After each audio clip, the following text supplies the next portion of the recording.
அனைத்து சக்திகளுக்கும் என் பணிவான வணக்கங்களை தெரிவித்துக் கொள்கிறேன். நாம் இன்று எந்த செய்தியை பற்றி நாம் பகிர்ந்து கொள்ள இருக்கிறோம் என்றால், அம்மாவிடம் நாம் நாம் அம்மாவிடம் அன்பை பெறுவதற்கு என்னென்ன தகுதிகள்லாம் நம்மளுக்கு வேணும் அப்படிங்கிறதுல முக்கியமானது பொறுமை.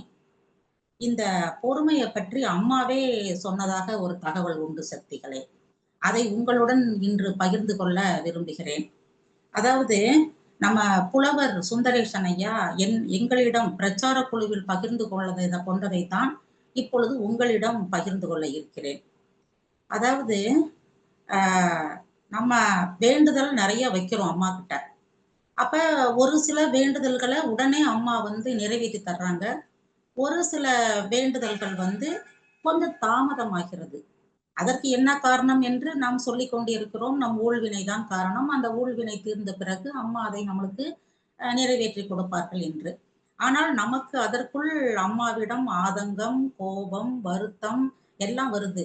அம்மா எனக்கு மட்டும் எதையுமே செய்து கொடுக்க மாட்டேங்கிறியம்மா, அவங்களுக்கெல்லாம் கேட்ட உடனே கிடைச்சிருதேம்மா அப்படிங்கிற ஒரு ஆதங்கம் இருக்கிறது சக்திகளே. அதை நாம் எப்படி சரிப்படுத்திக் கொள்ளணும் என்பதற்காக அம்மாவே சொன்ன ஒரு செய்தியை புலவரையா எங்களிடம் பகிர்ந்து கொண்டார். அதாவது ரொம்ப வருடங்களுக்கு முன்பு 10, 12 வருடங்களுக்கு முன்பு அம்மாவின் இல்லத்திற்கு கருவறை தொண்டர்கள் போவாங்க. அதாவது கருவறை பணி உள்ளவர்கள் நாள் போய் அம்மா கிட்ட ஆசீர்வாதம் வாங்குறதுக்காக போவாங்க. அம்மா இல்லத்திற்கு போவாங்க. அம்மா ரொம்ப நேரம் அவங்ககிட்ட பேசுவாங்க. அப்ப ஒரு ஒரு ஊரை சார்ந்த ஒரு மன்றத்தை சார்ந்த தொண்டர்கள் போயிருக்கிறாங்க சக்திகள். அப்ப அம்மா அந்த கூட்டத்தில் இருக்கும் ஒருவரை பார்த்து, என்ன பிரயாணம்லாம் நல்லா இருந்துச்சா அப்படின்னு கேட்டாங்களாம். அப்ப அவர் சொன்னாராம், அம்மா நானா போகலம்மா, என்னுடைய நண்பர் அழைத்ததுனால நான் போயிட்டு வந்தேம்மா. இது எதை பற்றி அம்மா கேட்கிறார்கள், அவர் எதை பற்றி சொல்கிறார் என்று யாருக்குமே புரியாது. அப்ப அம்மாவுக்கும் அவருக்கும் தெரிந்த செய்தி. அப்ப அம்மா சொன்னாங்களாம், எல்லாரும் உட்காருங்க. அங்க அம்மா இல்லத்திற்கு போனவர்களுக்கு தெரியும் சக்திகளே. அம்மா ஒரு திண்ண போல அமைப்பு இருக்கும். அம்மா 2 கையையும் ஊன்றிக் கொண்டு நின்னுகிட்டே நம்மட்ட பேசுவாங்க. 1/2 மணி நேரம், 3/4 மணி நேரம், சில நேரத்துக்கு 1 மணி நேரம் கூட பேசுவாங்க. அப்ப அம்மா சொன்னாங்களாம், உங்களுக்கெல்லாம் நான் ஒரு கதை சொல்லப் போறேன் அப்படின்னு அம்மா சொன்னாங்களாம். அப்ப அந்த கதை என்னவென்று எல்லாரும் தொண்டர்கள்லாம் ஆர்வமா காத்துட்டு இருக்கிறாங்க. அம்மா சொல்றாங்க கதை. ஒரு தெரு இருக்கிறது. அந்த தெருவில் நிறைய வீடுகள் இருக்கின்றன. அதுல அந்த தெருவுல ஒரு நாயும் வாழுகிறது. அந்த நாய்க்கு அந்த தெருவில் உள்ள ஒரு வீட்டை சார்ந்த ஒரு பெண்மணி மட்டும்தான் டெய்லி சாப்பாடு வைப்பாங்களாம் 3 நேரத்துக்கும். அதுக்கும் ஒரு பிளேட் மாதிரி போட்டு சாப்பாடு வைப்பாங்களாம். அது அவங்க வீட்டுக்கு முன்னாடி நின்னு குறைக்குமா. உடனே அவங்க சாப்பாடு போட்டோம்னா சாப்பிட்டு போய் படுத்துருமா. இது தொடர்ந்து நடைபெற்று கொண்டிருக்கிறது. ஒரு நாள் அந்த அம்மாவுக்கு உடம்பு சரியில்லை. அந்த அம்மாவால சமைக்க முடியல. அப்ப அந்த நாய்க்கு சாப்பாடு கிடைக்கல. பசிக்குது நாய்க்கு. அப்ப அந்த நாய் என்ன பண்ணுது, இந்த வீட்டுக்கு முன்னாடி குறைக்குது. ஒண்ணும் சாப்பாடு இந்த அம்மா குடுக்கல. திருப்பி போய் படுக்குது.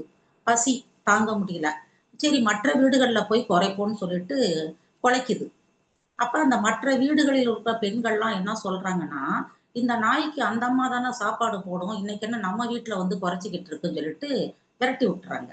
திருப்பி போய் அது பசியோட படுத்துறது. இதை அந்த வீட்டிற்குள் உடல் நலம் சரியில்லாத அம்மா கேட்டுக்கொண்டே படுத்திருக்கிறார்கள். அதுக்கு ரொம்ப வருத்தமா போயிடுச்சு. பாருவே இந்த நாய்க்கு யாருமே சாப்பாடு கொடுக்க மாட்டேங்கிறாங்கன்னு சொல்லிட்டு, இந்த அம்மா அந்த உடல்நிலை சரியில்லாத நேரத்தில் கூட போய் ஒரு கஞ்சி மாதிரி ஒண்ணு பண்ணி இந்த நாய்க்கு வைக்கிறாங்க. நாய் சாப்பிட்டு போய் படுத்துறது. அம்மா இதை சொல்லிவிட்டு கேட்கிறார்கள் சக்திகளே, இந்த கதையிலிருந்து உங்களுக்கு என்ன தெரிகிறது? ஒண்ணும் தெரியலையேம்மா அப்படின்னு தொண்டர்கள் சொல்றாங்க. அப்ப அம்மா சொன்னாங்களாம், இந்த நாயின் நிலைமையில் தான் நீங்கள் இருக்கிறீர்கள். அப்ப என்ன அர்த்தம்? அம்மாவிடம் ஒண்ணு கேட்டு கிடைக்காவிட்டால் நம்ம அடுத்த இடத்திற்கு போகிறோம். அடுத்த இடத்திற்கு என்ன, வேறு தெய்வங்களை நாடி, வேறு கோயில்களை நாடி போகிறோம். அதற்கு புலவரையா ஒரு விளக்கம் கொடுக்கிறார். உடனே நீங்க அம்மாவை தப்பா நினைச்சுக்கிற கூடாது. வேற தெய்வங்களை வழிபடக்கூடாது என்று அம்மா சொல்லவில்லை. வேறு தெய்வங்களை வணங்க வேண்டாம் என்று சொல்லவில்லை. அம்மா என்ன சொல்றாங்க, புலவரையா சொன்ன செய்தி. மற்ற எல்லா ஆலயங்களுக்கும் நீங்க போங்க, நல்லா வழிபடுங்க. ஆனால் கோரிக்கையை மேல்மருவத்தூர் ஆதிபராசக்தியிடம் மட்டும் வையுங்கள். ஏன்னா நாம அடுத்த இடத்துல போய் நம்ம கோரிக்கையை வைத்து நம் கை நீட்டி கேட்கும் பொழுது, நம் ஆன்மீக குரு அருள் திரு பங்காரம்மா அவர்கள் வருத்தப்படுகிறார்களாம். எதைப் போல? அந்த உடல் நலம் சரியில்லாமல் ஒரு பெண்மணி படுத்துட்டு இருந்தாங்களே, அதே மாரி வருத்தப்படுவார்களாம் அம்மா. அப்ப அம்மா என்ன சொல்றாங்க? "நீங்கள் எங்கும் செல்ல வேண்டாம். இங்கு பொறுமையாக இருந்தால் உங்களுடைய ஊழ்வினையை உடைத்துக் கொண்டு உங்களுக்கு பலன் தருவேன்." அதனால் தான் சக்திகளே நம்ம மேல்மருவத்தூர்ல சூள மேடையில ஒரு அருள்வாக்கு எழுதி போட்டிருப்பாங்க. "எங்கும் கிடைக்காதது இங்கு கிடைக்கும். இங்கு கிடைக்காதது எங்கும் கிடைக்காது." எவ்வளவு பெரிய அருள்வாக்கு. அப்ப அம்மா எதை சொல்லுகிறார்கள்? பொறுமை. நீங்கள் பொறுமையோடு இருந்தால் உங்கள் வேண்டுதல்களை முறையாக நான் நிறைவேத்தி கொடுப்பேன். நியாயமான கோரிக்கைகளை விதி வழியவே விட்டு விடுவேன். உங்களின் விதி வழியே விட்டு விடுவேன். ஆனால் நீங்கள் என்னையவே நம்பி சரணடைந்து விட்டீர்கள் என்றால் விதியையும் மாற்றி அமைப்பேன். எவ்வளவு பெரிய அருள்வாக்கு சக்திகளே! அதனால நம்மளுக்கு கேட்டது கிடைக்கவில்லை என்றால் உடனடியாக விரக்தி அடைந்து மற்ற இடத்திற்கு செல்லாமல் மேல்மருவத்தூர் ஆதி பராசக்தியின் அவதார தெய்வமாக வாழ்ந்து கொண்டிருக்கிற நம் பங்காரம்மாவையே நாம் சரணடைந்து விட்டால் நம்மளுடைய நியாயமான கோரிக்கைகளை அம்மா கண்டிப்பாக நிறைவேற்றுவார்கள். அப்ப இதுல இருந்து என்ன தெரியுது? பொறுமை. அம்மாவுடைய மேல்மருவத்தூர் ஆதிபராசக்தி ஆன்மீக இயக்கத்தில் அடிப்படை தகுதிகள் நம்மளுக்கெல்லாம் என்ன? அன்பு, பொறுமை, சகிப்புத்தன்மை, விட்டு கொடுக்கிற தன்மை இருக்கணும்னு அம்மா சொல்றாங்க. இப்ப இந்த கதையின் மூலமாக அம்மாவே சொன்ன கதை சக்தி. இது எவ்வளவு பெரிய விஷயம். அம்மா வந்து 2 நிமிஷத்துல சொல்லிட்டாங்க அந்த கதைய. ஆனா அந்த கதையில் எவ்வளவு பெரிய விஷயங்கள் அடங்கி இருக்கிறது என்று நாம் அவற்றை பின்பற்றி நம்முடைய வேண்டுதல்கள் நிறைவேறவில்லை என்றால் பொறுமையாக அம்மா சொன்ன மந்திரங்களையும் அருள்வாக்குகளையும் படித்துக் கொண்டு வழிபாடு முறையாக நடத்தி நம்ம அம்மாவினுடைய அருளை பெறுவோம் சக்தி. அதற்கடுத்து இன்னொரு தகவலை உங்களுடன் பகிர்ந்து கொள்ள விரும்புகிறேன் சக்தி. உரிமை. இப்ப நம்ம உரிமைக்காக தான் நிறைய போராட்டங்கள்லாம் நடந்துட்டு இருக்கு. நம்ம அம்மாவிடம் உரிமையாக கேட்கலாம். எதை வேண்டுமானாலும் நியாயமான கோரிக்கைகளை. அப்ப எதுக்கு நம்ம அம்மாவிடம் கேட்கலாம் என்றால், நம்முடைய தாய், நம்முடைய குடும்ப உறவுகள்லயே தாய் உறவு ரொம்ப சிறப்பு வாய்ந்தது. எந்த ஒரு விஷயம் என்றாலும் நம்ம அம்மாவிடம் கேட்டால் அதை அம்மா கண்டிப்பாக அதை நிறைவேற்றி கொடுப்பார்கள். அப்ப நம்ம எல்லாருக்குமே தெரியும் நம்ம எந்த ஒரு காரியம் நடக்கணும்னாலும் நம்ம அம்மா கிட்ட தான் கேட்போம். அதே மாரி நம் ஆன்மீக குரு அருள் திரு பங்கார் அம்மாவிடம் உரிமையாக கேட்டால், உரிமை அதான் அடிக்கோடிட்டு நான் சொல்கிறேன். உரிமையுடன் கேட்டால் அம்மா உடனடியாக நிறைவேற்றிக் கொடுப்பார்கள் என்பதற்கு ஒரு எடுத்துக்காட்டு ஒரு நிகழ்வு சக்திகளே. 2008ல சித்ரா பௌர்ணமி. அப்ப சித்ரா பௌர்ணமின்னா நம்ம எல்லாத்துக்கும் தெரியும். ஒற்றை நாகம், இரட்டை நாகம், சூலம், யாக குண்டம்லாம் இருக்கும். அப்ப பம்பாயில இருந்து ஒரு அம்மா வந்து ஒற்றை நாக யாக குண்டத்துல கலந்துக்கிறதுக்காக வந்திருக்கிறாங்க. மன்னிக்கணும் சக்தி, அவங்க பேர் எனக்கு ஞாபகம் இல்ல. அவங்களே சொன்ன செய்தி இது. அப்ப வேள்வி நடக்குது. வேள்வி முடிஞ்சிருச்சு. ஒத்த நாகத்த வச்சு எல்லா வழிபாடும் முடிஞ்சிருச்சு. அப்ப பிரச்சார குழுவால் ஒரு அனௌன்ஸ்மென்ட் பண்ண சொல்றாங்க. என்ன அப்படின்னா, இந்த ஒற்றை நாகத்தையும், இரட்டை நாகத்தையும் நீங்கள் வீட்டிற்கு எடுத்து சென்று 9 நாட்கள் வழிபாடு பண்ணி ஓடுற தண்ணீல விட்டுறணும். அது எப்படி வழிபாடு பண்ணணும் என்று நாங்கள் ஆங்காங்கே பிரச்சார குழு உறுப்பினர்கள் அந்த யாகசாலையில் நின்று அனௌன்ஸ் பண்ணிக்கிட்டே இருக்கிறோம். அப்ப அதுலயும் எனக்கும் நானும் பங்கு பெற்றேன் சக்தி. அப்ப இந்த அம்மா வந்து இந்த பம்பாயில இருந்து வந்த அம்மா வந்து தன்னுடைய ஒரு வயசு பொண்ண கூட்டிட்டு வந்திருக்கிறாங்க. ஆண் வரல. அவங்க கணவரோ யாரும் வரல. அப்ப அந்த அம்மா வந்து இந்த அனௌன்ஸ்மெண்ட்ட கேட்ட உடனே இந்த அம்மா சொல்லுது, மனசுக்குள்ள நினைக்குது, "நீ பாட்டுக்கு ஒத்த நாகத்தை எடுத்துட்டு போன்னு சொல்ற. நான் சென்ட்ரல் ஸ்டேஷன்ல போய் பம்பாய்க்கு போணும். என்னைய ஸ்டேஷன் வரைக்கும் யார் கொண்டு வந்து குடுப்பா? நீயா கொண்டு வந்து குடுப்ப?" ஒரு புலம்பல், ஒரு ஆதங்கம். அந்த அம்மா அப்படி சொல்லிட்டு நாகத்தை எடுத்துட்டு போயிருச்சு. எங்க போகுது? பூமாலைக்கு போகுது. அங்கதான் நம்ம தங்கியிருப்போம். இப்பயும் நான் மேல்மருவத்தூர் ஆதிபராசக்தி சித்தர் பீடத்திற்கு அருகில பூமாலைன்னு ஒரு இடம் இருக்கும். நம்ம ஆடவர், மகளிர்லாம் பாதுகாப்பாக தங்குவதற்காக அம்மா ஏற்பாடு செய்து கொடுத்த இடம். அங்க போய் அந்த அம்மா என்ன பண்ணுது? ஒரு பெரிய புடவைய விரிச்சு, அந்த ஒத்த நாகத்த வச்சு நல்லா பேக் பண்ணுது. பேக் பண்ணி முடிச்சிருச்சு. அடுத்த நாள் காலையில சென்னையில இருந்து பம்பாய்க்கு ட்ரெயின். இந்த அம்மா நாள் அன்னைக்கு ராத்திரி 9 மணிக்கு மேல்மருவத்தூர்ல பஸ் ஏறுறதுக்கு பொண்ண அழைச்சிட்டு வர்றாங்க. அந்த பொண்ணு கையில 2 பேக்க குடுத்துடுறாங்க. இந்த தோள்ல ஒரு பேக் போட்டுக்கோ, இந்த தோள்ல ஒரு பேக் போட்டுக்கோ. நான் இந்த நாகத்த பத்திரமா வச்சுக்கிறேன். ராத்திரி 9 மணி இருட்டு. அப்ப பஸ் வருது. சென்னை போற பஸ் வருது. இந்த அம்மா ஏறுறாங்க. பின் பக்கம் வந்து பின் படிக்கட்டு வந்து ஷட்டர் போட்டாங்க. ராத்திரி நேரத்துல பெரும்பாலும் ஷட்டர் போட்டுருவாங்க. முன்பக்க படிக்கட்டுல இந்த அம்மா ஏறுறாங்க. முதல்ல அவங்க பெண்ண நீ போய் ஏறி இந்த 3 சீட் இருக்கும். பஸ்ஸுகள்லாம் 3 பேர் உட்கார்றதுக்கு ஒரு சீட் இருக்கும். ஆப்போசிட்ல 2 பேர் உட்கார்றதுக்கு ஒரு சீட் இருக்கும். நீ போய் இடம் போடு, நான் பின்னாடி வர்றேன். இந்த பொண்ணு போய் இடம் போடுது. இவங்க மேல ஏற முடியல. அந்த பண்டல வச்சுக்கிட்டு எப்படி யோசித்து பாருங்கள் சக்திகளே! அந்த ஒற்றை நாகம் பெருசா இருக்கு. அந்த சேலையெல்லாம் நல்லா சுத்தி இருக்கிறாங்க.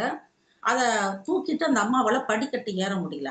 அப்ப ஒருவர் அந்த பஸ்ஸுக்குள்ள இருந்து ஒருத்தர் 50, 55 வயசு மதிக்கத்தக்க ஒருவர் வெள்ளை வேட்டி, வெள்ளை சட்டை போட்டிருக்கிறாரு. அவரு குடும்மான்னு சொல்லிட்டு அந்த பண்டலா வாங்குறாரு. நாக ப ப பொட்டலத்த பண்டலா வாங்குறாரு. இந்த அம்மா அவர்ட்ட குடுத்துட்டு ஏறி அவர்ட்ட இருந்து வாங்கி, தான் பொண்ணு உட்கார்ந்திருக்கிற இடத்து பக்கத்துல போய் உட்கார்ந்துகிறது. உட்கார்ந்துட்டு அந்த மடியில் பத்திரமாக வைத்துக் கொள்கிறது சக்திகளை. எப்பயுமே நம்ம அம்மாவுடைய பொருட்கள் எதை எடுத்து சென்றாலும் கீழ வைப்பது கிடையாது. மடியிலே தான் வச்சுட்டு போறது பழக்கம். அப்ப அந்த அம்மா மடியில வைக்குது. அப்ப கண்டக்டர் வர்றாரு. இந்த அம்மா உட்கார்ந்திருக்கிற எதிர் வரிசையில எதிர்ல உள்ள ரெட்ட சீட்ல அவர் உட்கார்ந்திருக்கிறாரு. யாரு? இந்த பண்டல் வாங்கினவர். அப்ப கண்டக்டர் வந்து டிக்கெட்டு குடுக்கறதுக்கு வர்றாரு. அப்ப இந்த அம்மா சொல்லுது, தாம்பரத்துக்கு 2 டிக்கெட்டுன்னு இந்த அம்மா கேக்குது. அப்ப அவர் அவர் குடுத்துட்டாரு. இவர் வந்து என்ன சொல்றாரு, கோயம்பேடுக்கு ஒரு டிக்கெட்டுன்னு அவரு கேட்கிறாரு. யாரு? இந்த பண்டலை வாங்கினார் பண்ணீங்கன்னா, அவரு. உடனே இந்த அம்மா வந்து நம்ம சேஃப் ஆயிட்டோம். இனிமே தாம்பரத்துல போய் இறங்கிடலாங்கும்போது, இவர் வந்து என்ன பண்ணிட்டு இருக்கிறாரு, இந்த பண்டலையே பார்த்துக்கிட்டு வர்றாரு. அப்ப இந்த அம்மாவுக்கு ஒரு சந்தேகம். என்னடா நம்ம நாகத்த கொண்டு போறோம். இவர் ஏதோ பெரிய பொட்டலம் கொண்டு போறோமே! ஏதோ அபேஸ் பண்ணலான்னு நினைக்கிறாரு போல. இந்த பண்டலையே பார்த்துக்கிட்டு இருக்கிறாரேன்னு சொல்லி இந்த அம்மாவுக்கு ஒரு பயம். இருந்தாலும் சுதாரித்துக் கொண்டு அம்மா தான் மகளிருக்கு ரொம்ப சக்தி குடுத்துருக்காங்களே! அந்த அம்மா என்ன பண்ணுது, பேக்ல இருந்து ஃபோன் எடுக்குது செல்ஃபோன. எடுத்துட்டு அவங்க கணவருக்கு ஃபோன் பண்றாங்க. அவங்க கணவர் இருப்பதோ பம்பாயில. இந்த அம்மா ஃபோன் பண்ணிட்டு, அவர் சென்ட்ரல் ஸ்டேஷன்ல நிக்கிற மாரி பேசுறாங்க. நீங்க சென்ட்ரல் ஸ்டேஷன்ல நிக்கிறீங்களா? நான் மருவத்தூர்ல பஸ் ஏறிட்டேன். நானும் பாப்பாவும் பஸ் ஏறிட்டோம். தாம்பரத்துல இருந்து இறங்கி ஒரு ஆட்டோ பிடிச்சு நாங்க சென்ட்ரல் ஸ்டேஷனுக்கு வந்துருவோம். நீங்க கவலைப்படாதீங்கன்னு சொல்லுது. அதாவது இந்த அம்மா உஷாரா இருக்குதாம்மா. அத இந்த அம்மா வந்து சத்தம் போட்டு பேசுது. ஏன்னா, இவருக்கு கேட்க வேண்டும். எங்களுக்கு சென்ட்ரல் ஸ்டேஷன்ல ஒரு ஆண் துணை இருக்கிறார் அப்படிங்கிறத தெரியப்படுத்துது இந்த அம்மா. அத அந்த அம்மா பேசுறத இவர் நம்மட்டு சிரிப்பு சிரிச்சுட்டு கேட்டுக்கிட்டே இருக்கிறாரு. பஸ் போய்க்கிட்டே இருக்குது. இவரு கண்ணு அசந்துடுறாரு. தாம்பரம் வந்துருது. கண்டக்டர் தாம்பரம்லாம் இறங்குங்கன்னு சொல்லும்போது, இந்த அம்மா வந்து வேகமா பொண்ண கூட்டிக்கிட்டு, அந்த பண்டலையும் தூக்கிட்டு இவர பாக்குது. இவர் நல்லா தூங்குறாரு. அசந்து தூங்கிட்டு இருக்கிறாரு. வேகமா வான்னு சொல்லிட்டு முன் வாசல் அதாவது பஸ்ல முன்பக்கம் படிக்கட்டுல இறங்குது. பார்த்தா, இவர் பின்கட்டு பின்பக்க படிக்கட்டு வழியா கரெக்ட்டா இந்த படிக்கட்டு கிட்ட வந்து அந்த பண்டல வாங்குறாரு. யாரு? இந்த பெரியவர் வாங்கிக்கிறார். உடனே இந்த அம்மாவுக்கு கோவம். இவர் தூங்கிட்டு இருந்தாரே, எப்படி இவர் பின்னாடி இப்படி வந்தாரு? அப்புறம் அந்த அம்மா இறங்கிருச்சு. பஸ் போயிருச்சு. அப்ப அந்த அம்மா கேக்குது, "ஏங்க நீங்க கோயம்பேடுக்கு தானே டிக்கெட் வாங்குனீங்க. எதுக்கு தாம்பரத்துல இறங்குறீங்கன்னு?" கேக்குது. அப்ப அவர் சொல்றாரு, "பாவம் நீ வயசு பொண்ண வச்சுக்கிட்டு ஒத்தையில தாம்பரத்துல இறங்குறியேம்மா. அதனால உனக்கு துணைக்கு வரலான்னு சொல்லிட்டு நானும் இறங்குனேன்னு" சொல்றாரு. அப்ப இந்த அம்மாவுக்கு கோபம் வருகிறது. அப்ப நான் உங்கள கேட்டேனா? துணைக்கு வாங்கன்னு சொல்லி கேட்டேனா? எனக்கு போக தெரியும். அப்படின்னு அந்த அம்மா சொல்லுது. இல்லம்மா, நான் சென்ட்ரல் ஸ்டேஷன் வரைக்கும் வந்து உன்னைய வந்து ட்ரெயின்ல ஏத்தி விட்டு வரேம்மான்னு சொல்றாரு. அதெல்லாம் எனக்கு வேணாம். ஏன்னா இந்த அம்மாவுக்கு சந்தேகம் வந்துருச்சு. நம்மள ஏதோ பண்ணிருவாரு இவரு. அந்த பண்டல் என்னமோ நெனச்சுட்டு நம்மள ஏதோ பண்ண போறாருன்னு சொல்லிட்டு, அதெல்லாம் நீங்க வேண்டாம். நான் ஆட்டோல நான் போய்க்கிறேன். அப்படின்னு சொன்னோனே, இவரே இந்த பெரியவரே ஒரு ஆட்டோ ஸ்டாண்ட் அங்க இருக்குது. ஒரு ஆட்டோக்காரவ கூப்பிடுறாரு. தம்பி இங்க வாங்கன்னு கூப்பிடுறாரு. அப்போ ஒரு ஆட்டோக்கார் வர்றாரு. ஒரு ஆட்டோ டிரைவர். அவரு இளைஞர். அவரு சிவப்பு வேட்டி கட்டிட்டு வேற கலர் சட்டை போட்டிருக்கிறாரு. அப்ப அவர் பக்கத்துல வந்த உடனே இவர் சொல்றாருங்க. பெரியவர் சொல்கிறார், "தம்பி, இவங்க 2 பேரும் லேடீஸா இருக்கிறாங்க. நீ சென்ட்ரல் ஸ்டேஷனுக்கு போயிட்டு, இவங்க எந்த ட்ரெயின்ல ஏறணுமோ, அந்த ட்ரெயின்ல ஏத்தி விட்டு, அவங்கள சீட்ல உட்கார வச்சுட்டு, அப்புறம் நீ காசு வாங்கிக்கோ." அப்படின்னு சொல்லியிருக்காரு. சரிங்கய்யான்னு சொல்லிட்டு, இவன் ஆட்டோல ஏத்திட்டு உங்கள கூட்டிட்டு போறான். பெரியவர் போயிர்றாரு. ஸ்டேஷன் வருகிறது. சென்ட்ரல் ஸ்டேஷன் வருகிறது. அப்ப இந்த அம்மா சொல்லுது, "நானே இந்த பண்டல எடுத்துட்டு போயிர்றேன்." அப்படின்னு. "இல்லம்மா, அந்த பெரியவர் சொல்லி விட்டார்ல, நானே கொண்டு வந்து உங்கள ட்ரெயின்ல வந்து ஏத்தி விட்டு வரேன். அதுக்கு பிறகு காசு வாங்கிக்கிறேன்." அவர் பெரியவர் சொல்லிட்டு போயிருக்காருல்ல. அவன் நெனச்சுக்கிட்டான், இவங்க சொந்தக்காரவங்க போல அவங்க, அப்படின்னு நெனச்சுக்கிட்டு அவன் வந்து அப்படி சொல்றான். உடனே அந்த அம்மா என்ன பண்ணுது, "சரி வா" அப்படின்னு கூட்டிட்டு போகுது. அந்த அந்த எந்த கம்பார்ட்மெண்ட்டுக்கு போகணுமோ, அந்த பிளாட்ஃபார்ம்க்கு போயிர்றாங்க.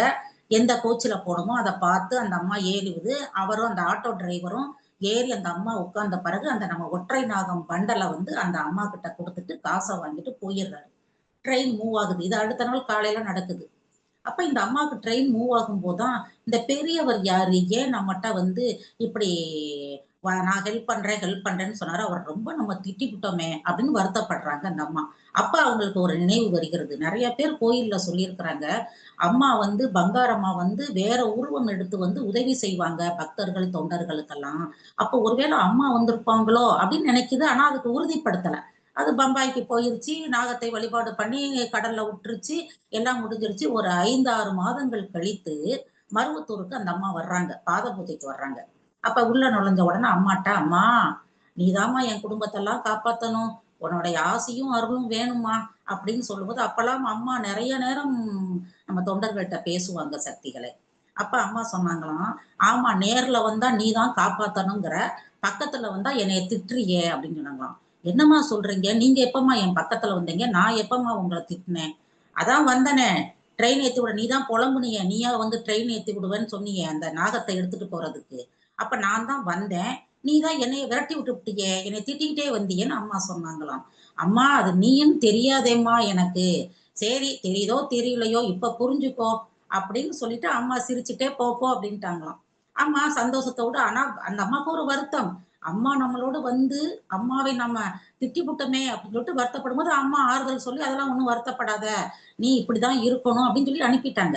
இதிலிருந்து நாம் கற்றுக்கொண்டது என்னவென்றால், இந்த உரிமையோட சொல்லுச்சுல்ல, அது கோவத்துல சொல்லுச்சோ, அ வ திட்டுச்சோ, இல்ல விரக்தியில சொல்லுச்சோ, "நீயா வந்து ட்ரெயின் ஏத்தி விடுவ? அம்மா வந்தாங்கள் சக்திகளே! வேறு உருவம் கொண்டு அம்மா பத்திரமாக இந்த பெண் விரட்டினாலும் ஒரு ஆட்டோ டிரைவர் மூலமாக அந்த ட்ரெயின்ல ஏத்தி விடுற வரைக்கும் அம்மா தன்னுடைய பணியை செய்திருக்கிறார்கள் என்றால், நம்ம அம்மா எப்பேர்ப்பட்டவர்கள் சக்தி. பெற்ற தாய் கூட கொஞ்சம் யோசனை செய்து தான் நம்மளுக்கு உதவி செய்ய வருவாள். ஆனால் நம் பங்காரம்மா உரிமையோடு கேட்ட மாத்திரத்தில் அம்மா அந்த இடத்துல வந்து நிப்பாங்க சக்தி. அதனால நம்மலாம் உரிமையோடு அம்மாவிடம் நம்மளுடைய எந்த ஒரு பிரச்சனையா இருந்தாலும் உரிமையோடு நம்ம தெய்வமாகவோ, அம்மா பெரிய ஆதிபராசக்தி அப்படின்னு இல்லாம, நம் அம்மா, நம் தாய் அப்படின்னு நெனச்சுட்டு, நம்ம அம்மாவுடைய படத்திற்கு முன்னாடி நின்னு அல்லது மணக்கண்ணுக்கு முன்னாடி நம்ம கண்ணை மூடினால் நம் பங்காரம்மா உருவம் நமக்கு அத்துப்படியாக தெரிகிறது. அம்மா பாதம் அப்படியே தெரிகிறது. நம்ம மனதில் நிறுத்தி உரிமையோடு, "அம்மா நீ எனக்கு செய்து குடும்மா." அ சொ பேராசிரியர் சோமசுந்தரம் ஐயாவோட நெறைய பயணம் போகும்போது, பஸ் வராது. அப்ப அவரு என்ன சொல்வாரு, "மூலமந்திரம் சொல்லுங்கம்பாரு." மூலமந்திரம் சொன்னா உடனே பஸ் வந்துரும். இதெல்லாம் நாங்கள் அனுபவத்தில் உணர்ந்தது. அந்த மாரி நம்மளுக்கு எந்த ஒரு பிரச்சனையாக இருந்தாலும், உரிமையோடு அம்மாவிடம் கேட்கும் சக்திகளே, இப்பயும் நமக்கு அம்மா செய்து கொண்டிருக்கிறார்கள். அதற்கு நெறைய சாட்சிகள் இருக்கிறது சக்திகளே. இன்று எனக்கு இந்த 2 நிகழ்வும், அதாவது பொறுமை, உரிமை. நாம் பொறுமையோடு இருந்து அம்மாவிடம் கேட்டு சரணாகதி அடைந்து விட்டால், அம்மா நமக்கு அனைத்தையும் முடித்துக் கொடுப்பார்கள்.